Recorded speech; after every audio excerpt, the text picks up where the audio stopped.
Hello everyone. तो खेसारी लाल यादव जी और शिल्पी राज का कल एक पोस्टर रिलीज किया गया था जिसमें वो कमिंग सून लिखा हुआ था, लेकिन आज जो दूसरा पोस्टर रिलीज किया गया है उसमें रिलीज फुल वीडियो सॉन्ग का रिलीज डेट भी बताया गया है।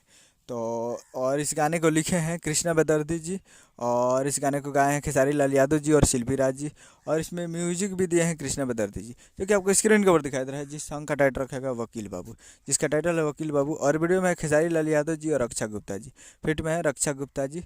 और ये फुल एक मूवी का सॉन्ग है जिस मूवी का नाम है सन ऑफ बिहार, और इस मूवी का काफ़ी बेहतरीन सॉन्ग है ये, जिसका टाइटल है वकील बाबू। और ये full video song release in on 4 जनवरी 2023 को सुबह 6:30 AM पे फुल वीडियो सॉन्ग को रिलीज़ किया जाएगा। यानी 4 जनवरी को सुबह 6:30 तैयार रहिएगा फुल वीडियो सॉन्ग को देखने के लिए। और ये काफ़ी बेहतरीन सॉन्ग है। फुल वीडियो सॉन्ग 4 जनवरी को रिलीज़ किया जाएगा, तो आप लोग 4 जनवरी को तैयार रहिएगा। Captain watch hits present Bhojpuri YouTube channel पे, captain watch hits present Bhojpuri YouTube channel पे फुल वीडियो सॉन्ग को 4 जनवरी को सुबह 6:30 पर रिलीज़ किया जाएगा। उम्मीद करूँगा वीडियो अच्छा लगा तो चैनल को सब्सक्राइब लाइक कर सकते हैं। कैसे कैसे यादव जी का लेटेस्ट मिलाता है वीडियो अच्छा लगा वीडियो एक लाइक कीजिए। मिलते हैं अगला वीडियो में। जय हिंद, जय भोजपुर।